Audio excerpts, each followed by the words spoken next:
Ringville episode Max Capacity. Yo, what's up everyone? How you doing? My name is Kevin Herrera Sanchez, KHS, and welcome to another episode of Ringville. Today I have the absolute pleasure of sitting down with somebody who's wrestled at World Wrestling Xtreme, Colossal Championship Wrestling, New Age Wrestling, Gremline House Wrestling, House of Glory, the current global international Colossal Champion, Max Capacity. Thank you so much. That was a beautiful introduction. Thank you so much. Appreciate that.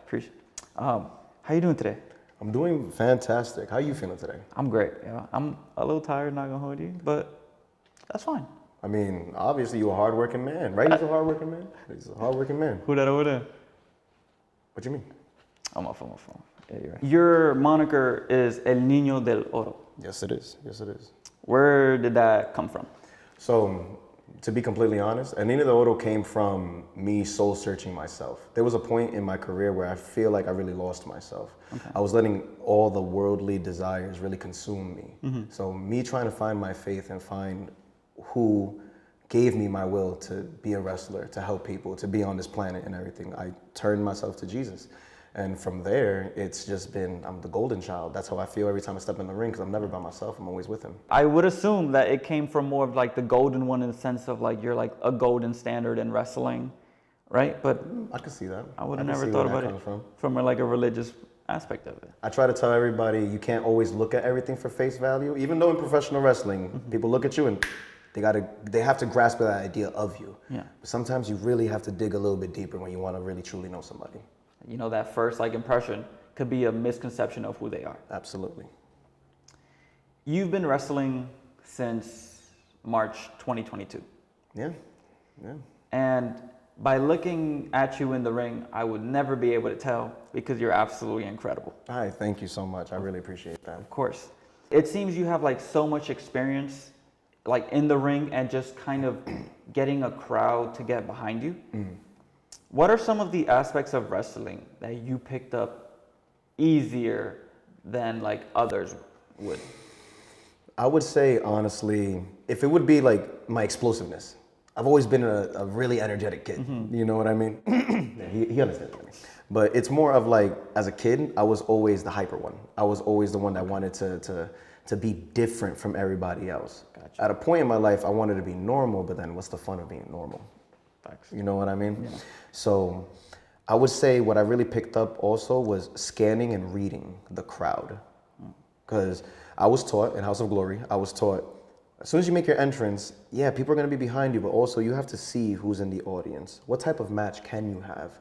What type of intensity can you do? What levels can you reach? Especially when you see young fans, older generational crowds, probably just people who are on their phones. And if you can get them to do this, oh, that's an amazing feeling, brother. Yeah. Super amazing. Mm-hmm. What were some of the moments in your like early career where you were figuring out like how to win over a crowd?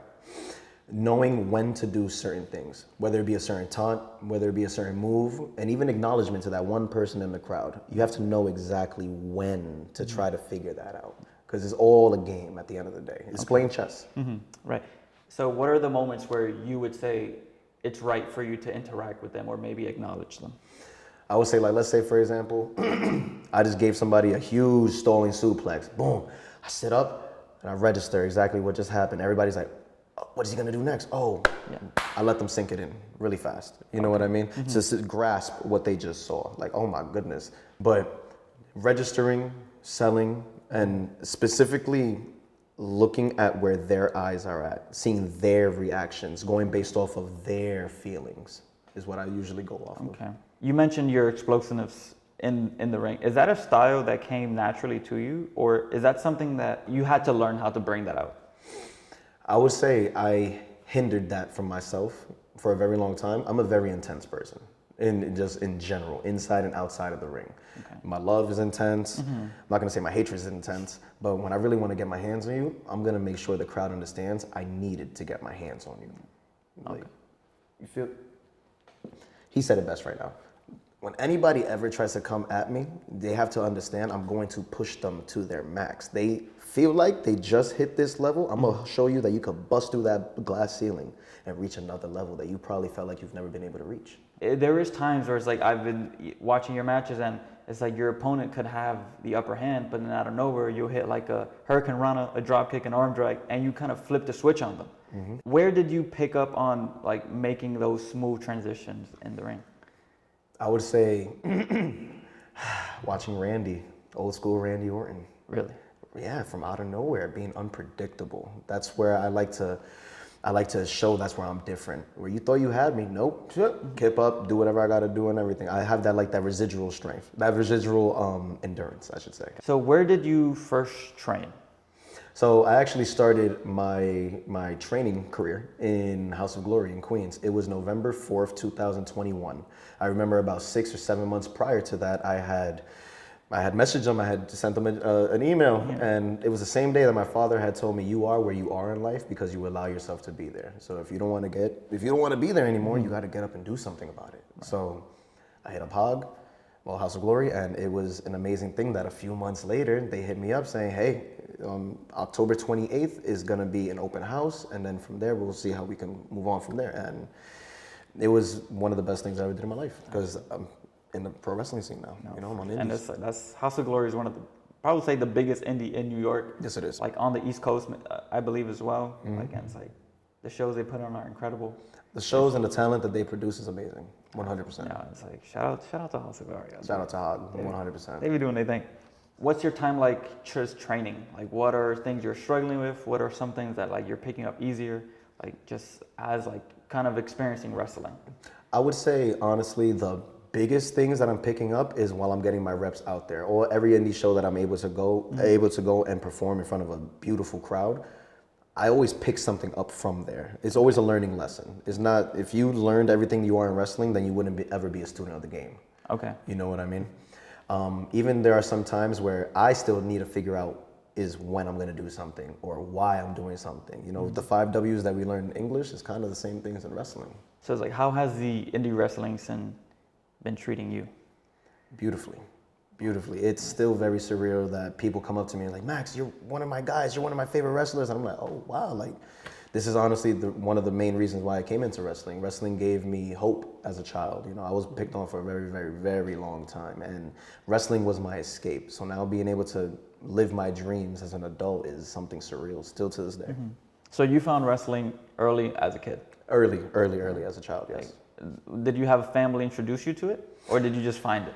Well, to be honest with you, the first time that I actually got to see it live, I didn't fully know what I was watching. My father took me to the Poconos in 2003, and I got to see Rikishi live for the first time. But again, not really being conscious of what I'm witnessing. Right. And then one time, I'm at my next door neighbor's house, and I just turned on the TV, and welcome everybody to Thursday Night SmackDown. We are live from, I forgot the town, but it was, you know what I mean? And it was like, whoa, what's that guy? He's gonna beat up that guy? Maybe being small isn't that bad. Maybe being a little different from everybody else isn't that bad. And that's what gave me like just the imagination of this is a dream. That dream will soon become a reality. You know? So who are some of your guys that like stood out to you? 100% everybody's favorite right now, John Cena. John Cena, Mr. You Can't See Me, but I can see you, John. We can see right through you. Randy Orton, okay. Jeff Hardy, Rey Mysterio, and Chris Benoit. Those 5 guys were, whenever I would want to see wrestling, I wanted to see them. Whenever there was Cyber Sunday or Taboo Tuesday, I will always just text Benoit, this person, Hell in a Cell match, or this or that. Or that. You know, it'd just be a little crazy booking. But they just stood out the most to me because of their charisma, their explosiveness, and just being different from everybody else. You know what I mean? They weren't a generic wrestler. They were established because of who they wanted to be, not because of what people made them out to be. What do you think has a longer lasting effect? A really good match or a really memorable character? I would say, that's a hard one. I would honestly say I would lean towards the memorable character because, yeah, we have Stone Cold and Bret Hart, Stone Cold and The Rock, Stone Cold and in that Armageddon Hell in a Cell match with everybody in it, right? We could name those matches 100%, but Stone Cold Steve Austin, the character himself, is our superhero. It's not just the matches that we remember. We remember everything. What? hell yeah, we'll do all of those things. You know what I mean? Absolutely. So that I feel like is what really clings on to the people. It's always different flavors for different people, right? Like some people like wrestling just for the wrestling, which I completely understand. Wrestling is fun. It's fire. Beautiful. 100%, right? But it's like there is those characters like I remember the first time I ever seen Undertaker was like, yo, hold up. Oh, yeah. Nah, this dude can kill me. Like, Yo, seriously, it's funny because my cousin, he has a tradition whenever Taker came out, turn off the lights.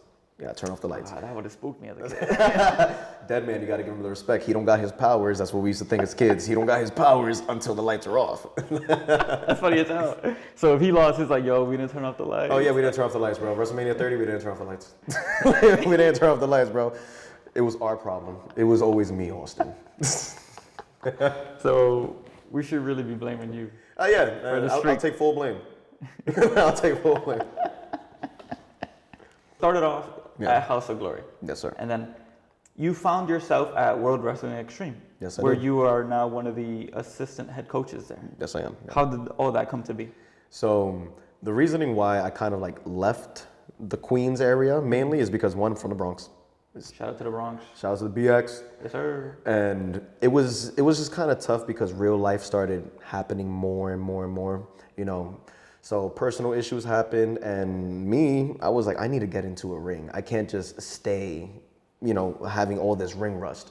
So I look up wrestling schools near me, wrestling schools in the Bronx, and World Wrestling Xtreme came up, and honestly, it was a big blessing because I've gotten to meet and network with so many beautiful souls, so many beautiful people, and honestly, I wouldn't be where I'm at right now if it wasn't for them. What is your style in approaching like coaching?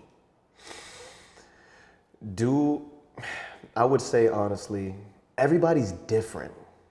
You can't just teach one way, the same way, and expect people to pick it up. You really have to humanize yourself, no matter where you are in life, no matter what level or stage you are in life, and you really have to get down and nitty gritty with one-on-one interactions. Okay. You know what I mean? There's gonna be a lot of times where people don't understand body control, so they're not gonna be able to do a role, but they can shoot one hell of a promo. You know what I mean? So there's different everybody's strong in 3 different aspects, whether it be in ring, whether it be speaking on the mic, or whether it just be physique wise. You know what I mean? And once you can establish all 3 of those, then man, you right there, bro. There you go. You know what I mean? Yeah. But really, like, what coaching has done for me has given me a lot more patience, more understanding, and really connecting on a human level before the professional scene that you guys all get to see on the outside, you know? How often when you're coaching, you find yourself learning something from the students? Oh, every time.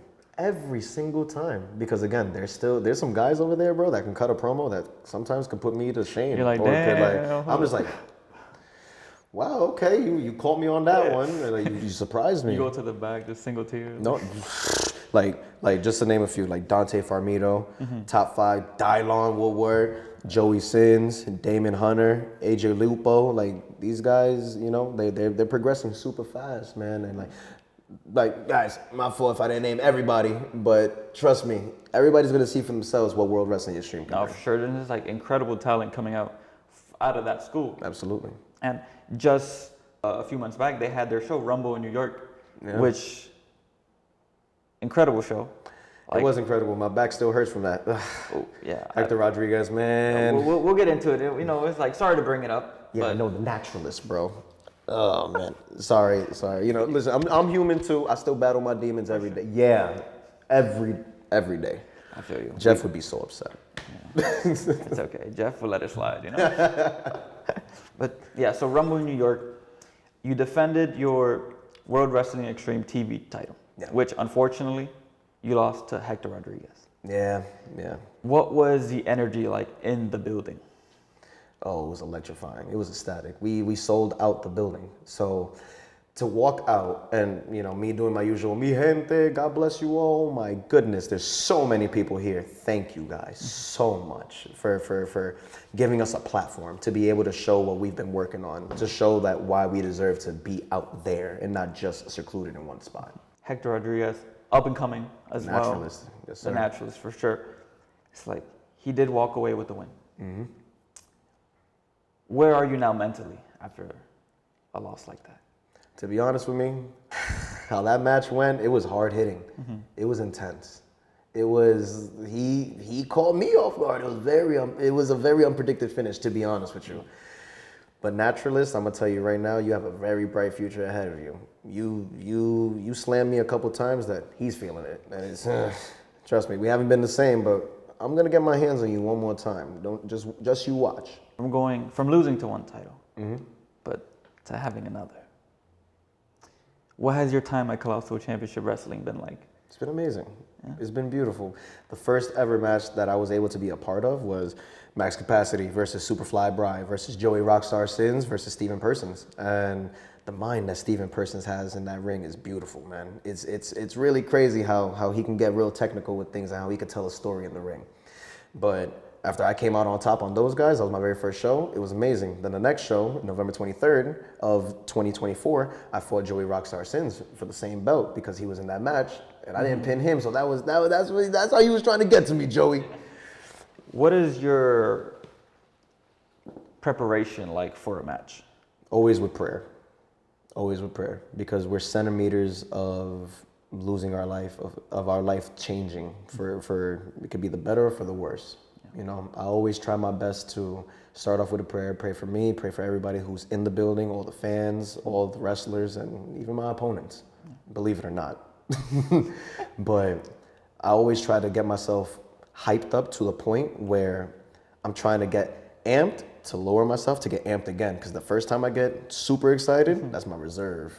Okay. That's my reserve. From when we're in the middle of the match, how the hell did he jump? Yup. I still got that in me, boy. Yeah, you put that in the side for Absolutely, absolutely, bro. I have to put it in the pocket, in my fanny pack. Yeah, you open it up in the middle of the match. Yeah. Yep, right there. It's like Batman with the adrenaline shot, you know? Oh, absolutely, absolutely. It's like Octane with his look.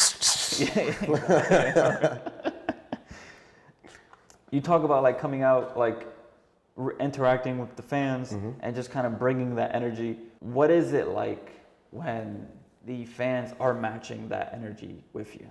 It's a beautiful thing. Again, it's very surreal because to even think that people enjoy my work, my character, and who I am and what I'm portraying it's amazing. It's awesome. And when they are giving back what I'm giving out, oh man, it's like I feel like I can have 2, 3, 4 matches back to back to back. I could do an Iron Man match. Shit, put me in a steel cage match. Yeah. I'll be happy. I'll be good. They feed me. They really do feed me and fuel me. To do a little 180 now, because most of the time you get along with the fans and it's a smooth sailing, right? But when you're with Young Glory, which is your stable with Jeff the Skywalker, Johnny Reed, Clark Williams, and Yankee TDM. The difference maker, yeah. Your attitude somewhat changes. You know, it's like maybe you're not as nice, you're not as like uplifting. How come that happens? You want to take this question? I mean, if you don't, if you insist, all right, cool. So, like I said, I be battling my demons all the time. You feel me? And it's really crazy because when I'm surrounded by so much talent, sometimes this guy over here gets to overthrow, and it's not just me trying to take control. You know what I mean? No, I said that already. What he's trying to say basically is that when I'm with my stablemates, my confidence is too high. Okay. Some people may think that as arrogance, but I'm just confident that me and my boys will smoke anybody who comes our way. Fair. Whether it be Cold-Blooded Killers, whether it be the Flock, it could be anybody. It don't matter to us. We'll take you guys on. We want all the smoke. How did Young Glory come to be? Crazy enough, there was one time that I was in a show in New Jersey with Yankee TDM, and he and I spoke about scripture, and that's what brought us together. Right. Okay. Jeff the Skywalker actually knew my little brother and was cool with my little brother for years, and then when he came to World Wrestling Xtreme, it was like, aren't you so-and-so's brother? I was like, yeah, wait, you're the one that's his best friend that he's been talking about? So it just felt like, wow, he's already family. Yeah. So it just felt like it was just bound to happen, you know? So we got close together from a spiritual level, but then also from, you took care of mine, I'm gonna take care of you. Nice, that's a beautiful thing. Absolutely, it is, thank you. What is it like being in a stable with like Because Jeff the Skywalker, a character. You know, walk that walk and talk that talk. And then Johnny Reed, Clark Williams, Yankee TDM, they're also just these big personalities. And it's like they all bring something very different to the table. Absolutely. Like, what is it like being around them and just being able to pick their brains and kind of learning something from each of them? The best thing is, no matter what, growth. From everything, from every experience, every different experience that we have, whether it be a show, whether it be a real life experience, personal things that we're going through, we feed off of each other, we learn off of each other. There'll be times that we can all be on a phone call and we're just picking each other's brains. We're just talking about, okay, you know what did you do this match? What do you feel like you could have done better? Okay. Or how about this, you had a fan interaction, how did you go about that? You know, just little things, again, from inside and outside the ring, but from a professional level. It's a beautiful thing. And it's really awesome that you get to be with people who are as humble as you sometimes. Nice. Humble, but also knowing y'all can take anyone. Yeah. It is. Confident. I'm humbly confident, okay? That's funny as hell. Well, and what are some of your proudest accomplishments in your career? To some, it may not sound like a lot, but to me, it means the world. Interacting with fans. Seeing the joy that max capacity can bring to the ring side, to the backstage, just being around the wrestling community. Because again, I hate to break it to y'all, but we all weird in our own way. We are. And wrestling is what brought us all together. So just being in that environment and just like, go do what you got to do, Max. I believe in you, Max. It's just so surreal, man. It's a beautiful thing. It is, absolutely. Well, man. Thank you very much for taking the time, sitting down with me. I appreciate you, seriously. I truly appreciate you. Shout out to the Bronx once again. Yes, BX. sir. Shout out to the BX. That's how we do it. That's how we do it? That's how we do I've never seen that shit. Corey Guns, 6'7" for Lil Wayne when he featured. He breaded BX. Boop, boop. Yeah. Oh, shit. Okay. BX. Well, shout out to the BX for sure. Yeah, well, thank you so much for having us. No, you're right. There's two of you out here. Appreciate you too. What about you, bro? You've been quiet all day. Oh, shit. They're still all there. Hold up. Well, yeah, man. Anything you would like to plug to the cameras? To be honest, don't let anybody hinder you from what you guys are meant to be doing. Just because you bring an idea to somebody and they say they don't know if it would work out for you is because they couldn't see themselves in your shoes. Always push to the max. Always believe in something bigger because you guys are all destined for something. I'll see y'all real soon. Well, everyone, until next time, we out. We out, right?